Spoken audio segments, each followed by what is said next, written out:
لا حول ولا قوة إلا بالله العلي العظيم اعوذ باللہ السمیع العلیم من الشیطان اللعین الرجیم بسم اللہ الرحمن الرحیم الحمد للہ رب العالمین والصلاة والسلام علی سید الانبیاء والمرسلین سیدنا و نبینا و شفیع ذنوبنا و حبیب قلوبنا و طبیب نفوسنا و ہادینا و مولانا ابی القاسم محمد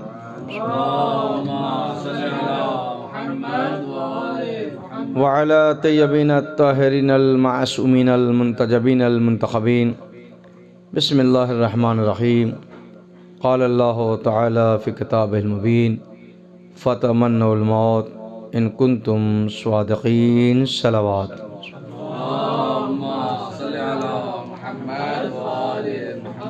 آپ تمام مومنین سے گزارش ہے کہ ایک مرتبہ سورہ حمد و 3 بار سورہ توحید کی تلاوت فرما کے سید یوسف حسین مرحوم ابن ابراہیم حسین کی روح کو اصالِ ثواب فرما دیں۔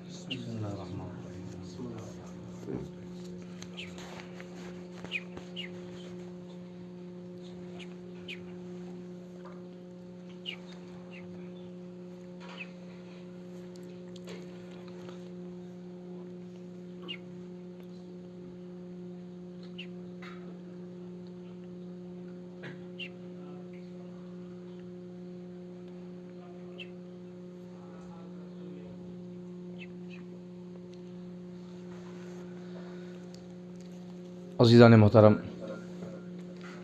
صاحبان ایمان، قابل عزت افتخار یہ ہمارے علماء کرام، یہ مجلس بنام اصالِ ثواب، ایک مداح اہل بیت، ایک ذاکر اہل بیت جناب یوسف صاحب مرحوم کی نواسے و بیٹے کی جانب سے اس دیار شاہ نجف میں منعقد کی گئی۔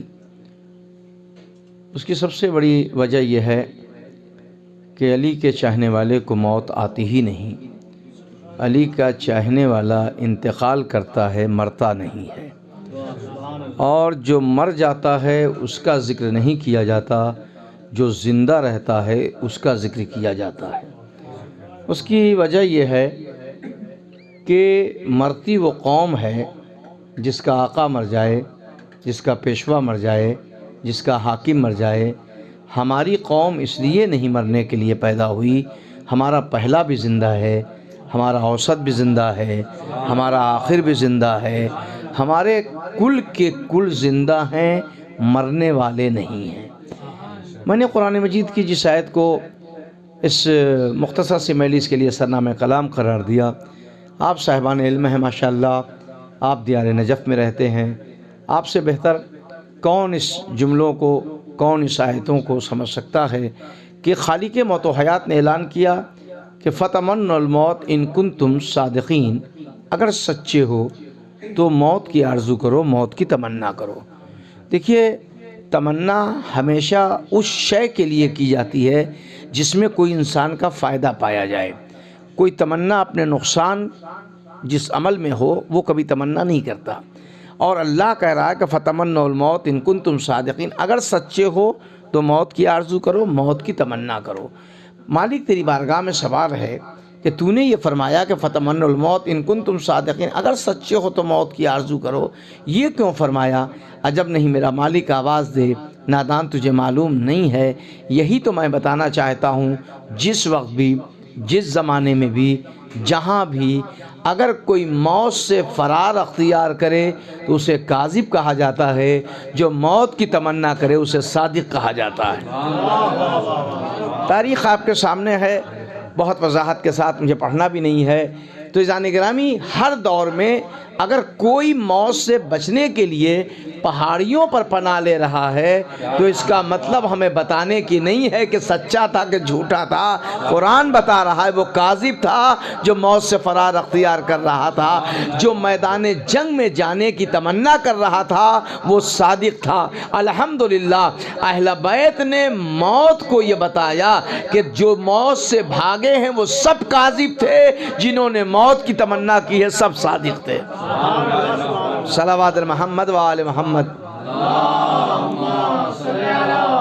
تو فتمنوا الموت ان کنتم صادقین، اگر سچے ہو تو موت کی آرزو کرو، موت کی تمنا کرو. موت دیکھیے مرنے کا نام نہیں ہے، موت فنا ہونے کا نام نہیں ہے، موت مٹنے کا نام نہیں ہے، موت ختم ہونے کا نام نہیں ہے، بلکہ موت حیات کا نام ہے، موت زندگی کا نام ہے، موت بقا کا نام ہے.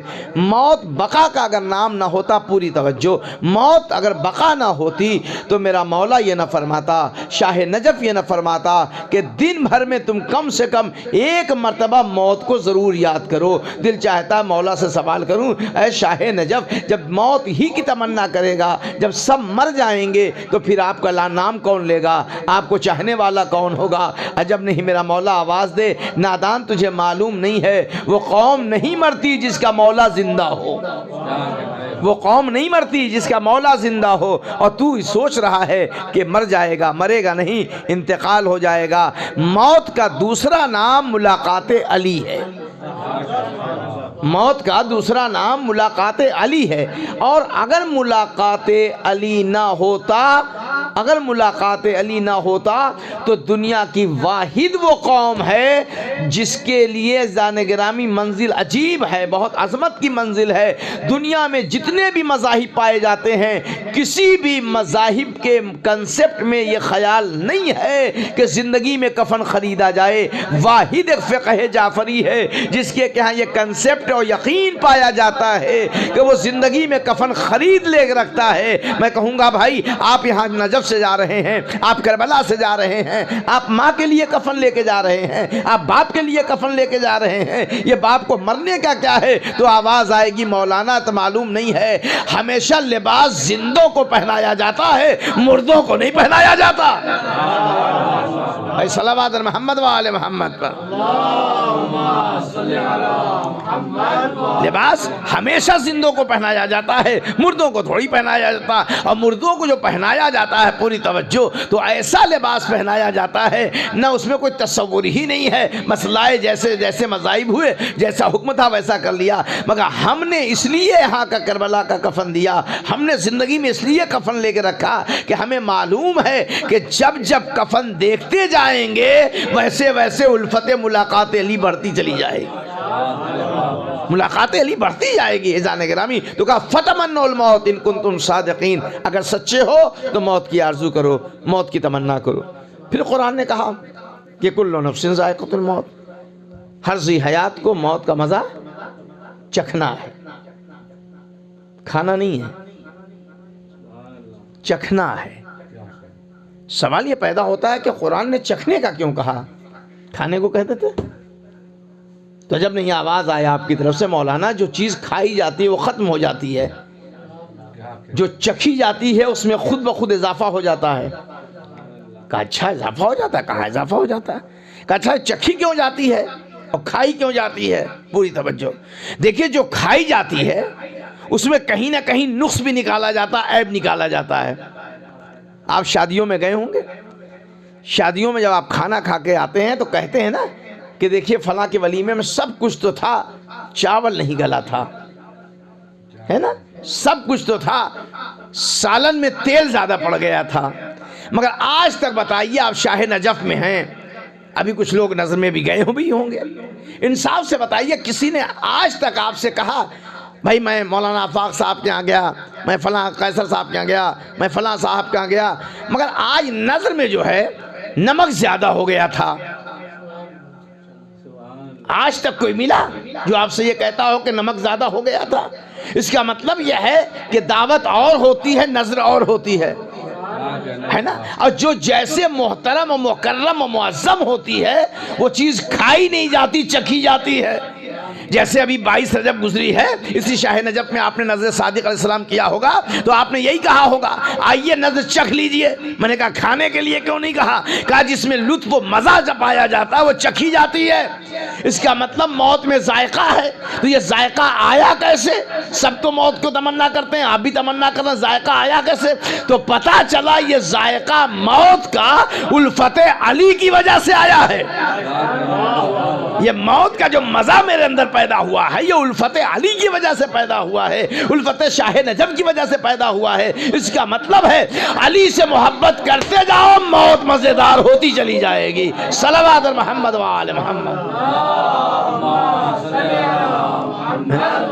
میرے مولا سے محبت کرتے چلے جاؤ، موت میں لطف آتا جائے گا، موت میں مزہ آتا جائے گا۔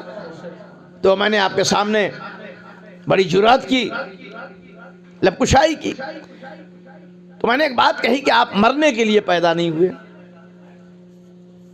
آپ ہمیشہ اور ہمیشہ باقی رہنے کے لیے پیدا ہوئے۔ انتقال ہے، موت کا مزہ جو چکھنا ہے، جسم کو چکھنا ہے کہ نفس کو؟ علماء کا مجمع ہے ماشاءاللہ، شاہ نجف کی بارگاہ ہے، تو ہمیں تو قرآن نے کہیں نہیں کہا کہ تمہارے جسم کی ہڈیوں کو موت کا مزہ چکھنا ہے کہ نہیں؟ کہا کلو نفس ذائقۃ الموت، ہر نفس کو موت کا مزہ چکھنا ہے۔ تو اب کائنات میں کوئی ایسا بشر تلاشا جائے جس کے پاس نفس ہی نہ ہو۔ کائنات میں کوئی ایسا بشر تلاشا جائے جس کے پاس نفس ہی نہ ہو۔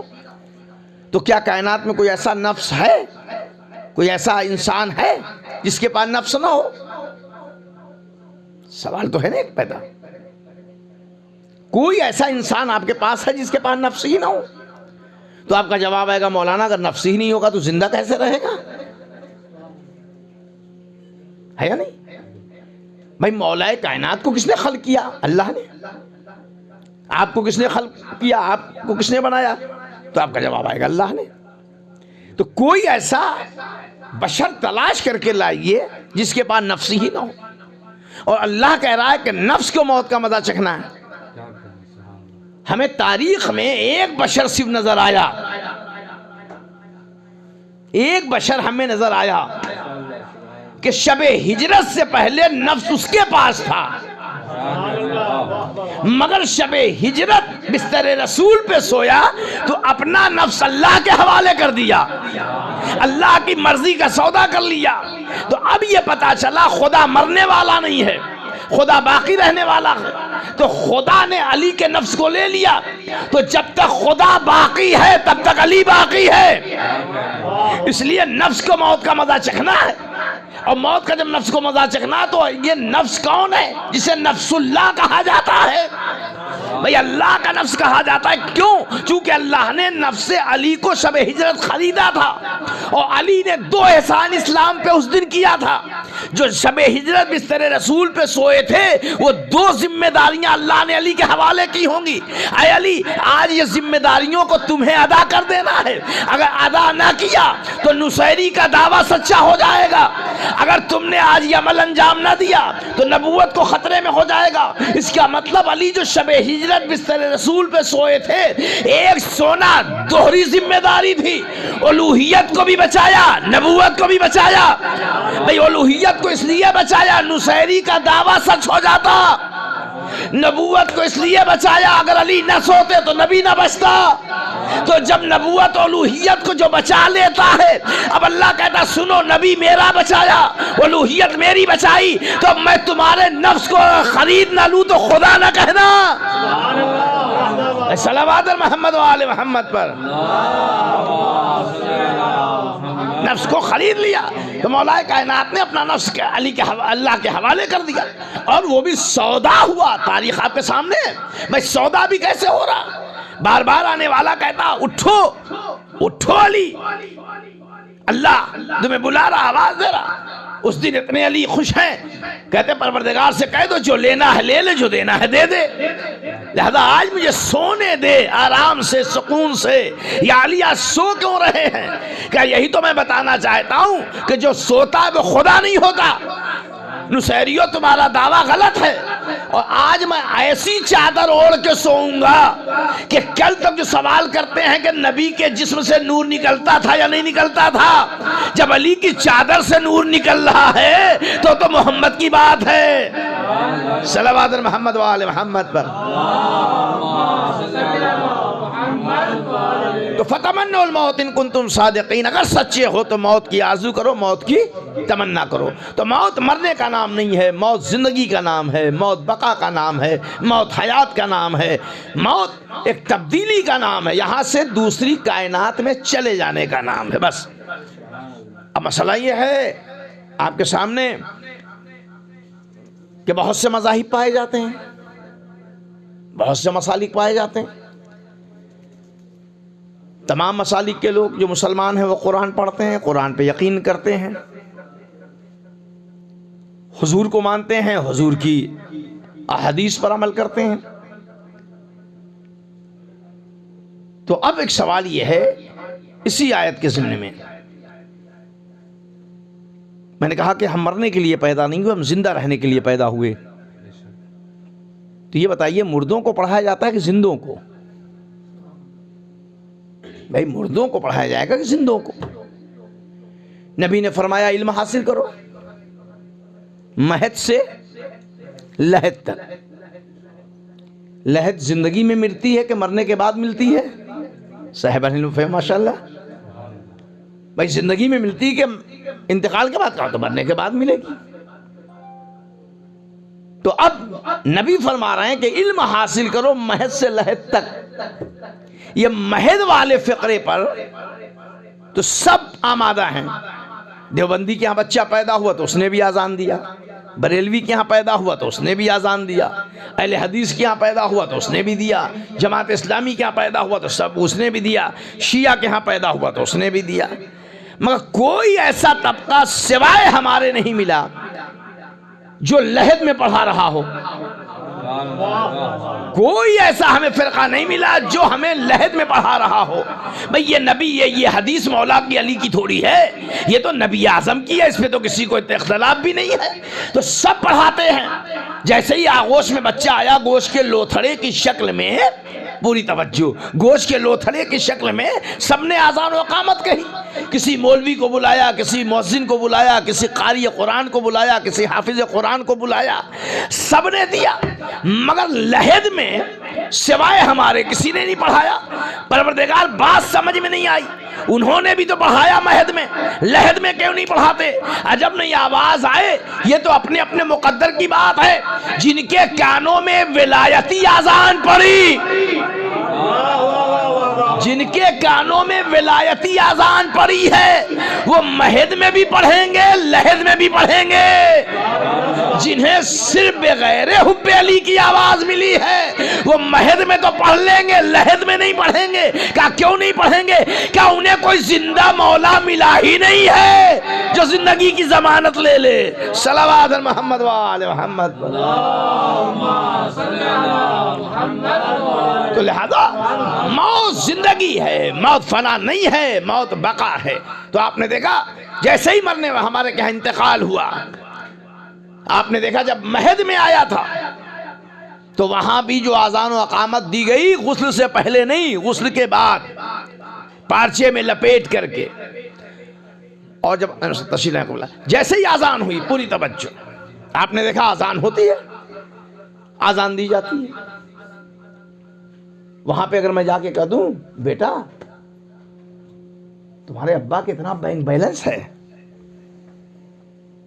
تمہارے دادا نے اتنا کھیت چھوڑا ہے یا یہ جائیداد چھوڑی ہے، تو آپ برجستہ کہیں گے یہ پاگل ہو گئے ہیں، انہیں سمجھ میں نہیں آتا۔ مگر وہی بچہ ہے جو گوشت کے لوتھڑے کی شکل میں ہے، آپ اذان و اقامت دے رہے ہیں، آج تک کسی نے اعتراض نہیں کیا۔ وہی انسان جب اس دنیا سے گزرا تو غسل دیا گیا، کفن میں لپیٹا گیا۔ اب ایک سوال لوگ کرتے ہیں مولانا یہ بتائیے کہ آپ تلقین قبر میں کیوں پڑھتے ہیں، گھڑی پہ کیوں نہیں پڑھ لیتے؟ تو اس کا جواب یہ ہے کہ رسول نے یہ تھوڑی کہا کہ غسل کے بعد تم تلقین پڑھ لینا یا اسے پڑھ لینا، تعلیم حاصل کر لینا۔ رسول نے یہ کہا کہ مہد سے لحد تک۔ اب سوال ہے نبی کی بارگاہ میں، یا نبی اللہ جب سب مر جائے گا تو پڑھے گا کون؟ آپ کہہ رہے لحد میں، تو جب نہیں میرا مولا آواز دے نادان، یہ آبرو میرے اس حدیث کی سوائے فقہ جعفری کے کوئی نہیں بچا سکتا۔ یہ فقہ جعفری ہی ہے جو دلیل بتا رہی ہے کہ قبر میں ہم لٹا کے اسمائی فہمی یہ پڑھا کر کے زمانے کو بتاتے ہیں جب کان میں ولایت کی اذان پڑی تب جب سمجھدار رہ سکتا ہے تو مرنے کے بعد بھی سمجھدار ہے اور سمجھدار رہے گا۔ اس لیے علی کی ولایت جو ہے اس کے ذہنوں پہ پاگل و دیوانے کا حق نہیں آتا، بلکہ جتنا زندگی میں سمجھدار تھا اتنا مرنے کے بعد بھی سمجھدار ہے۔ صلوات محمد وآل محمد۔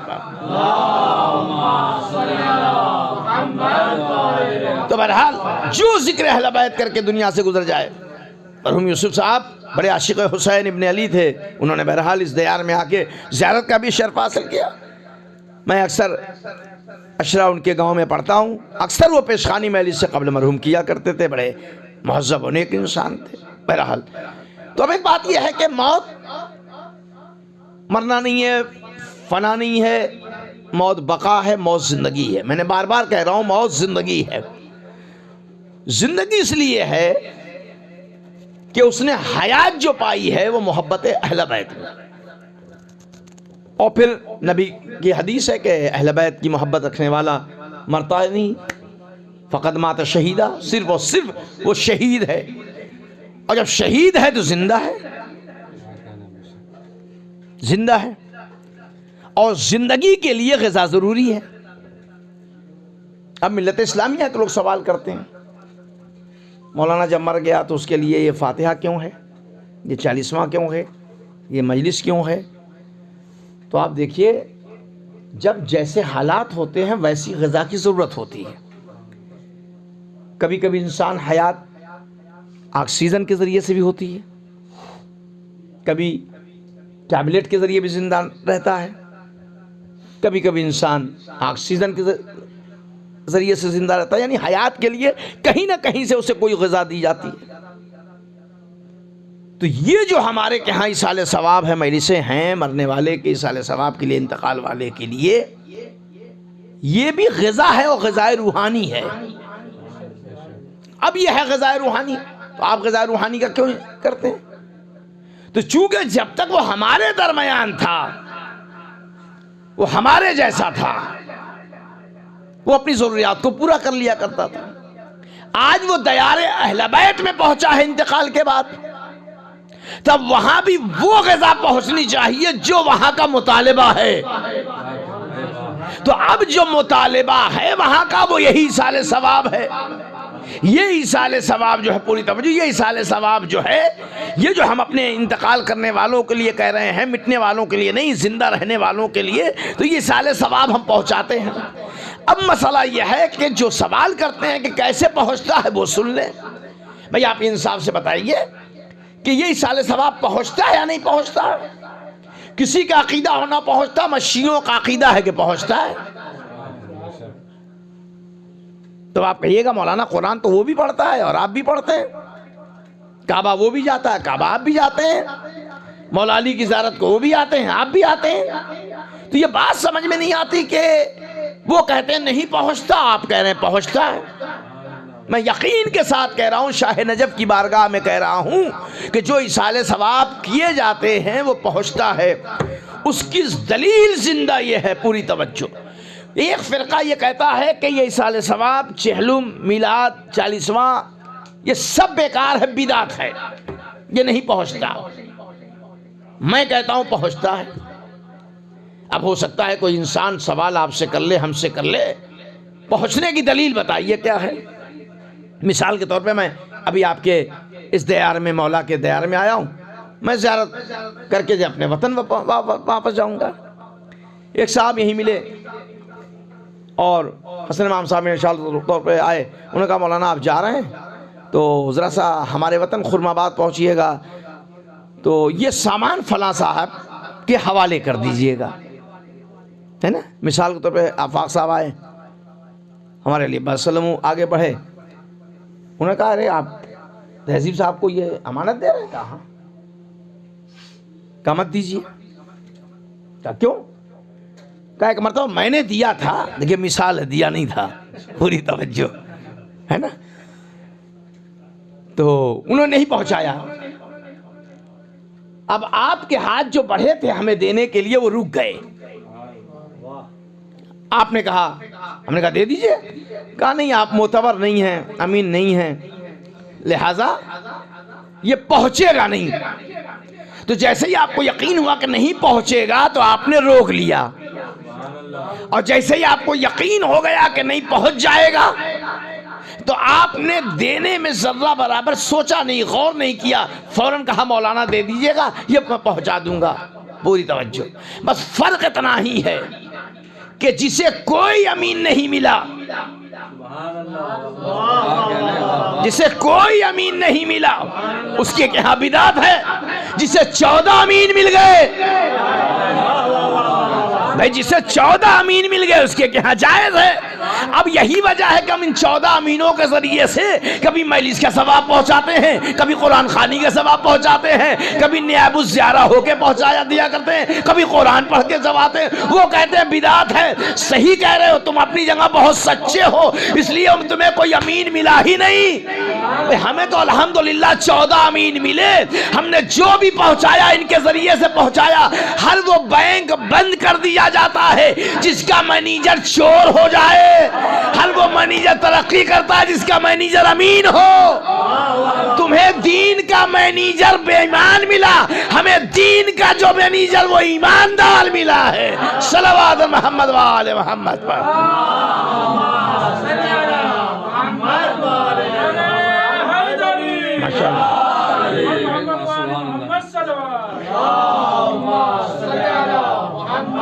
تو جب ہم امین ملا ہے تو ہم کبھی قرآن پڑھ کے پہنچائیں گے، کبھی سال ثواب پہنچ کے کریں گے، کبھی بارگاہ مولائے امیر میں جائیں گے، کبھی بارگاہ سرکار صدر الشہداء میں جائیں گے، اور اس کے بعد ہم کہیں گے کہ میں تمہاری طرف سے بھی نیائب الزہرا ہوں.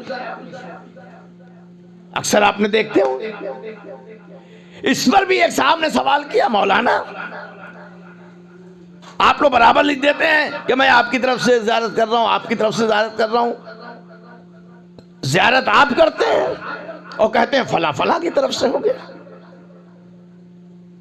میں نے کہا اچھا یہ بتاؤ، علی اور آل علی کا چہرہ دیکھنا عبادت ہے یا نہیں؟ کہا ہے.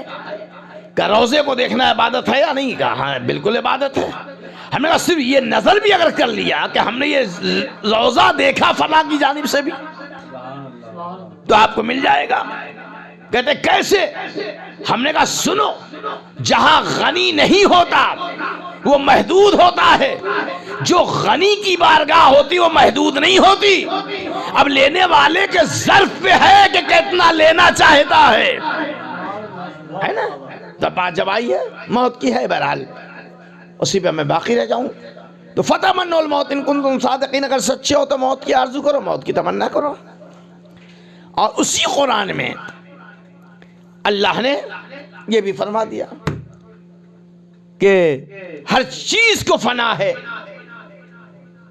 الا چہرے پروردگار کے.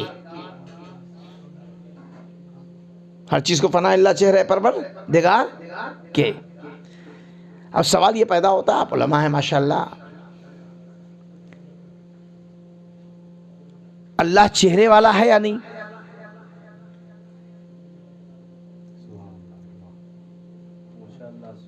اللہ چہرے والا ہے یا نہیں؟ اگر ہم اعلان کریں اللہ چہرے والا ہے تو آپ کا جواب آئے گا مولانا آپ تو کفر بک رہے ہیں، اللہ تو چہرے والا ہے ہی نہیں ہے، بغیر ہاتھ کا بغیر پیر کا. اچھا چلیے میں نے آپ کی بات تسلیم کیا، میں بھی یہی عقیدہ رکھتا ہوں.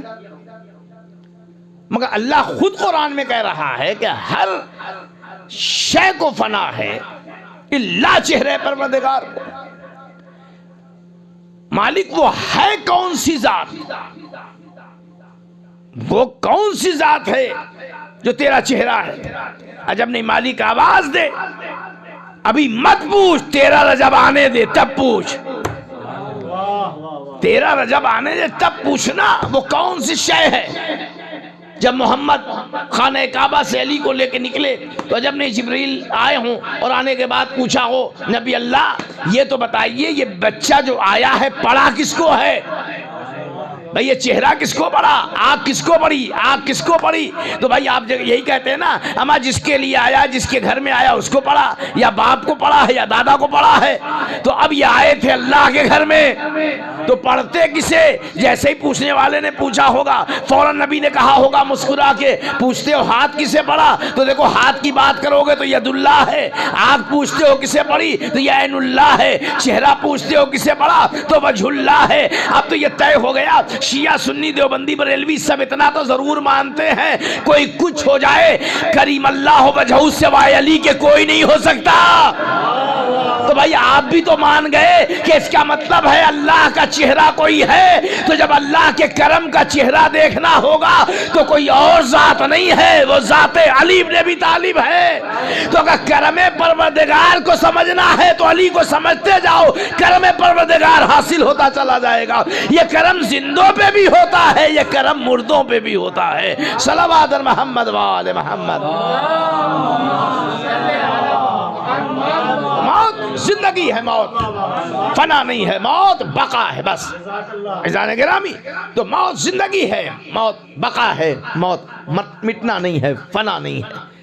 چونکہ ہم اہل بیت سے توسل رکھتے ہیں، اور اس سے بڑی اور بات کیا ہو کہ شاید زندگی میں جتنا نہیں پہچانا جاتا اتنا مرنے کے انتقال کے بعد پہچانا جاتا۔ آیت اللہ نمر آپ کے سامنے، بھائی حیات سے پہلے آیت اللہ نمر کو اتنا میڈیا یا اتنے حالات کون جانتا تھا؟ دشمن اہل بیت نے سمجھا کہ انہیں قتل کر دیں گے، ختم ہو جائیں گے، مگر جتنا زندگی میں لوگ نہیں جانتے تھے بعد شہادت جانے۔ شہید قاسم سلیمانی آپ کے سامنے ہے، ابو مہندس آپ کے سامنے ہے۔ بھئی زندگی میں اتنا نام دنیا کا الیکٹرانک و پرنٹنگ میڈیا نہیں جانتا تھا، قریہ قریہ نہیں جانتا تھا، گلی گلی نہیں جانتا تھا، مگر ظالم نے حق کو مٹانا چاہا کہ مٹ جائے گا، مگر حق اتنا بڑھا اپنے تو اپنے پرائے بھی شجاعت کا کلمہ پڑھنے لگے۔ بھائی شجاعت کے بھی کلمہ پڑھنے لگے۔ اس کا مطلب یہ ہے کہ اہل بیت والوں کو موت نہیں ہے، بس انتقال ہے۔ یہی وجہ ہے ہمارے چھٹے امام نے فرمایا کہ تم اس لیے جیو کہ کچھ لے کر کے جاؤ تاکہ مرنے کے بعد تمہیں یاد نہ کیا جائے، تمہارا کردار یاد کیا جائے، تمہارا عمل یاد کیا جاتا رہے۔ صلوات محمد وآل محمد۔ بس ایک بات اس کے بعد ربط مصائب، سب سے بڑی میں نے کہا کہ موت زندگی ہے، موت بقا ہے۔ ہر اہل بیت کا چاہنے والا جب دنیا سے گزرتا ہے تو وہ موت کی چاشنی حاصل کرتا ہے، اور یہ کسی مولوی کے نزدیک نہیں، کسی عالم کی بات نہیں میں کر رہا ہوں۔ موت شہد سے زیادہ شیریں ہے، یہ جملہ ہمارا نہیں ہے، خاندان آل محمد کے فرزندان کا جملہ، چاہنے والے کے لیے نظر ہے یہ جملہ، کہ موت شہد سے زیادہ شیریں ہے۔ کسی دنیا کی اور میٹھی شہد سے تشبیہ نہیں دی، شہد سے زیادہ شیریں دی۔ میں کبھی کبھی سوچتا تھا اس فقرے پر کہ مالک بات سمجھ میں نہیں آتی کہ موت شہد سے زیادہ شیریں کیا ہے۔ عجب نہیں آواز آئے، نادان تجھے معلوم نہیں ہے شہد کا دوسرا نام شفا ہے، موت کا بھی دوسرا نام شفا ہے۔ شہد بھی شفا ہے، موت بھی شفا ہے۔ کہ اچھا میرے مالک شہد و موت دونوں شفا ہے؟ کہاں؟ کہ اچھا شہد سے زیادہ شیریں کیوں کہا؟ تو جب نہیں آواز آئے، سورہ نحل آپ کے سامنے ہے، علماء کا مجمع ہے، سورہ نحل میں پروردگار نے صاف لفظوں میں اعلان کر دیا ہے، اور آپ نے دیکھا بھی ہوگا شہد کی مکھیوں کا سورہ ہی وہ کہا جاتا ہے۔ آپ بھی بہرحال ہندوستان میں جہاں گئے ہوں گے، دیہاتوں میں، علاقوں میں، قریوں میں، یا پاکستان کی سرزمین پر یا لبنان کی زمین میں، جہاں بھی آپ گئے ہوں گے، کیا آپ نے کسی شہد کی مکھی کو گندی نالیوں پہ بیٹھے ہوئے دیکھا؟ گندی نالیوں پر شہد کی مکھیوں کو بیٹھے ہوئے دیکھا آپ نے؟ تو شاید آپ کا جواب آئے کہ نہیں۔ چلیے، شہد کی مکھیاں جو گھونسلہ لگاتی ہیں وہ پستی میں لگاتی ہیں کہ بلندی میں؟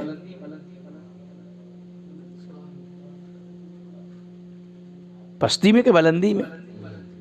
تو ہر آدمی جواب دے گا کہ شہد کی مکھیاں ہمیشہ بلندیوں پر اپنا چھجا، اپنا گھونسلہ لگاتی ہیں۔ اچھا، کبھی آپ نے دیکھا کہ شہد کی مکھیوں کا گھونسلہ 2 4 6 مہینے میں تیار ہوا؟ بیک وقت تیار ہوتا ہے، اچانک تیار ہوتا ہے۔ آپ رات میں اس امام باڑے میں مثال کے طور پہ رہے، نہیں نظر آیا، صبح کی نماز میں آئے تو دیکھا اتنا بڑا چھجا جو ہے وہ تیار ہو گیا۔ تو اتنی جلدی اتنی مکھیاں کہاں سے آئیں؟ لایا کون؟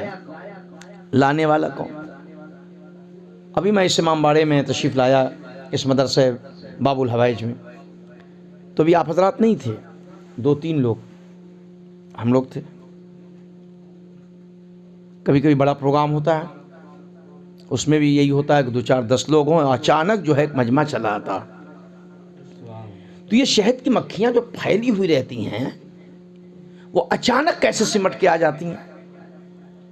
تو سورہ نحل گواہ ہے کہ ان مقامات کو تجویزنے میں، اس کا انتخاب کرنے میں مکھیوں کے یاسوب کا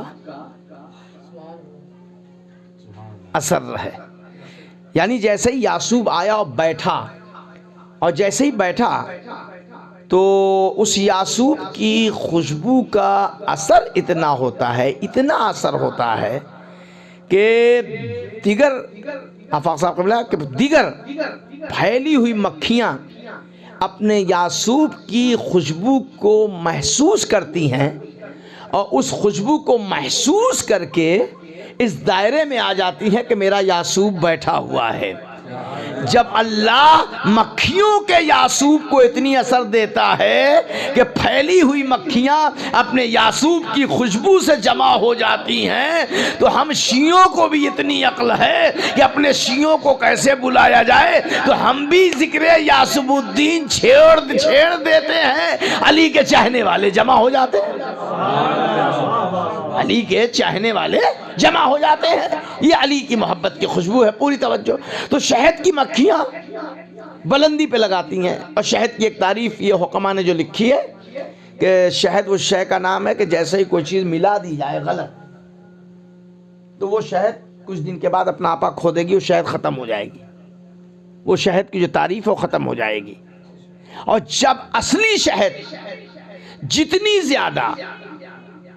زیادہ پرانی ہوتی جائے گی، بہت توجہ، جتنی زیادہ پرانی ہوتی جائے گی اتنی ہی زیادہ فائدے مند ہوتی جاتی ہے۔ شہد کی یہ دوسری تعریف ہے کہ جتنی زیادہ مگر جیسے ہی ملایا نہیں کہ شہد کا اثر اپنا ختم ہو گیا۔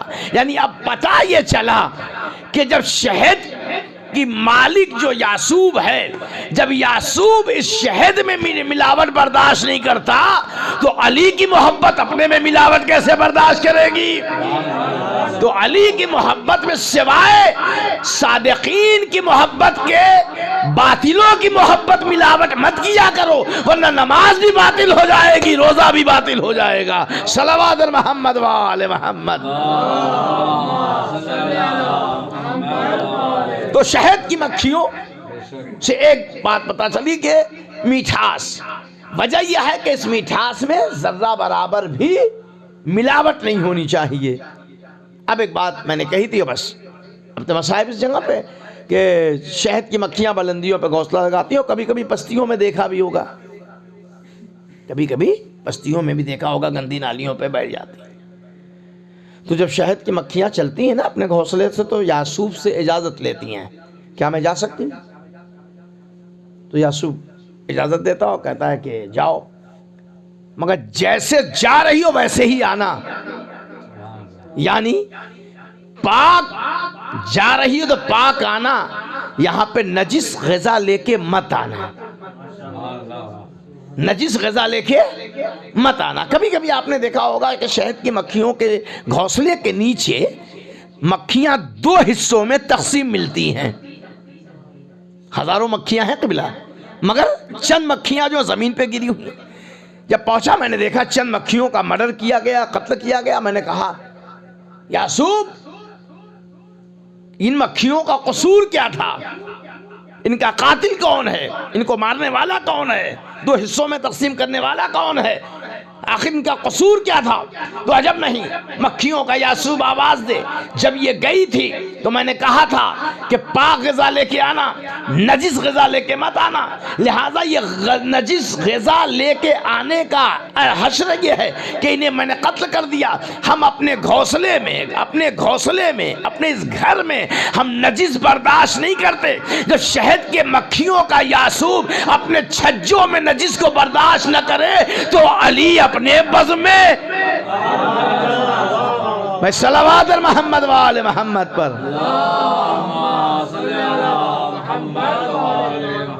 صلوات محمد وآل محمد پر، صلوات محمد وآل محمد پر۔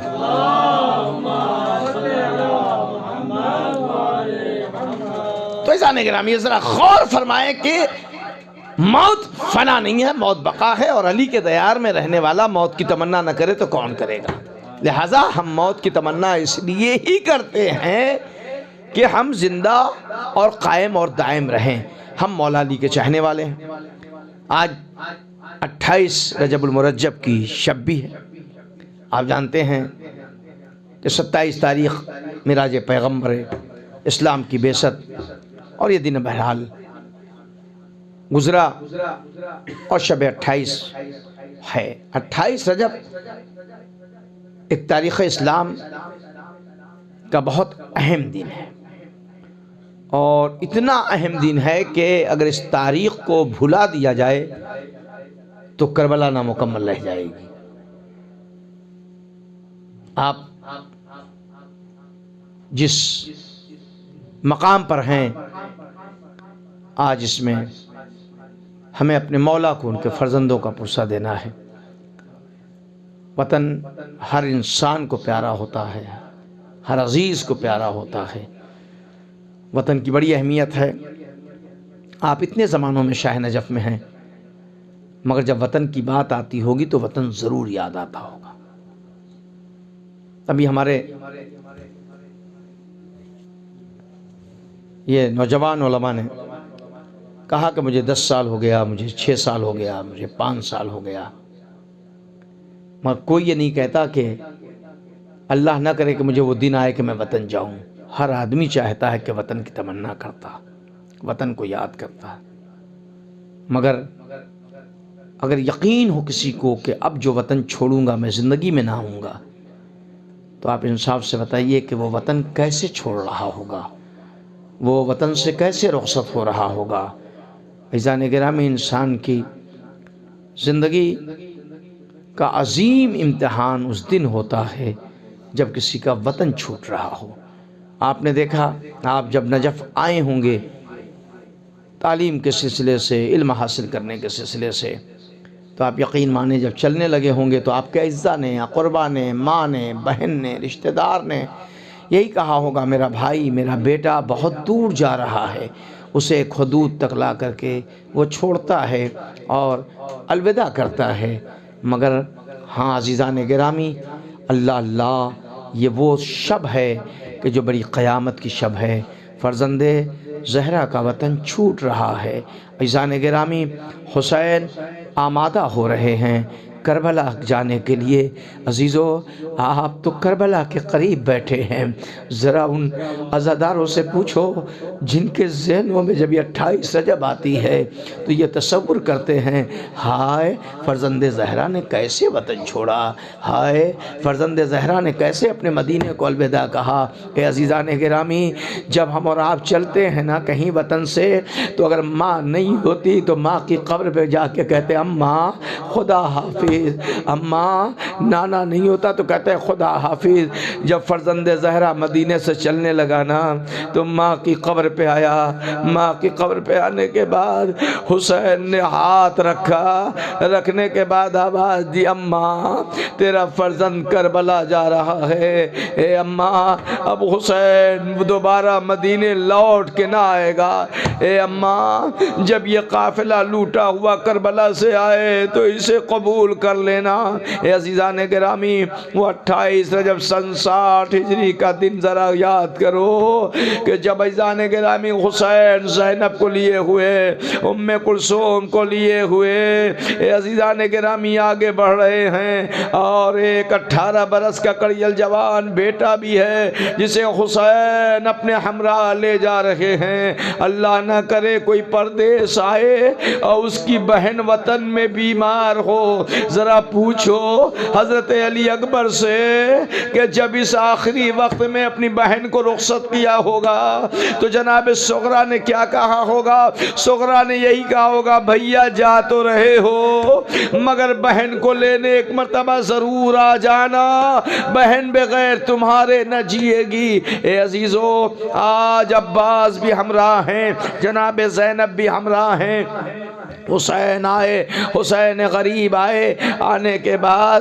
نانی ام سلمہ کے پاس آئے، کہا نانی حسین رخصت ہو رہا ہے، جا رہا ہے۔ عزیزو جیسے ہی جانے کا نام سنا ایک بار ام سلمہ تڑپ گئی، تڑپ کے آواز دی میرے لال حسین کہاں جا رہے ہو؟ کہا کربلا جا رہا ہوں۔ ایک بار ام سلمہ تڑپ گئی، آواز دی بیٹا کربلا جا رہے ہو؟ کربلا جا رہے حسین تمہاری خیریت کیسے ملے گی؟ اے بیٹا یہ بتاؤ تمہاری نانی کس کے سہارے جیے گی؟ عزیزو تاریخ کہتی ہے، صاحب مقاتل لکھتے ہیں حسین نے چند خاک اٹھائی، خاک شیشے میں رکھی، آواز دی نانی اماں جب یہ خون میں تبدیل ہو جائے تو سمجھ لینا تیرا حسین مارا گیا۔ عزیزو حسین مدینے سے رخصت ہوئے، ام کلثوم و زینب کو ہمراہ ہماریوں میں بٹھایا، آج عباس ہماریوں میں زینب ام کلثوم کو سوار کر رہے ہیں۔ اے ام البنین آج تیرا بیٹا بھی عباس جا رہا ہے، آؤ ذرا بیٹے کو رخصت کر لو۔ عزیزان گرامی زینب ام کلثوم حسین کے ہمراہ چلی، تاریخ کہتی ہے حسین مڑ مڑ کے مدینہ دیکھتے جا رہے، حسین مدینہ دیکھتے جا رہے تھے۔ عزیز اور صاحب راوی نے لکھا کہ ایک مرتبہ زینب بی بی نے کہا بھیا مدینہ اتنا مڑ کے کیوں دیکھ رہے ہو؟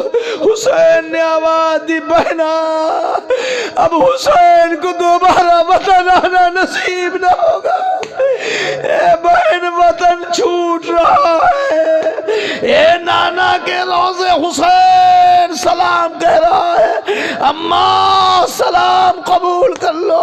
عزیزان گرامی حسین جب رخصت ہوئے مدینے سے تو تاریخ کہتی ہے کہ ایک مرتبہ حسین نے اپنی ماں کی لحد پہ ایک جملہ آ کے کہا، آواز دی اماں حسین جا رہا ہے، اماں اتنا بتا دو کہ جب کوئی بیٹا کہیں مقتل میں گرتا ہے نا، بلندیوں سے کہیں گرتا ہے تو سوچتا ہے کہ ماں اسے مدد کے لیے آ جائے، اے اماں اب میں کسے بلاؤں گا؟ بس یہ جملہ سننا تھا کہ قبر زہرا کو زلزلہ آیا ہوگا، آواز دی ہوگی میرے لال حسین نہ گھبرانا، جب تو کربلا میں گھوڑے سے گرے گا تیری دکھیاری ماں بقی کی ٹوٹی ہوئی قبر سے میدان کربلا میں پہنچ جائے گی، اے میرے لال حسین تیرا سر ہوگا، زہرا کا زانو ہوگا، اے میرے لال تیری ماں خاک کربلا کو بالوں سے جھاڑ رہی ہوگی،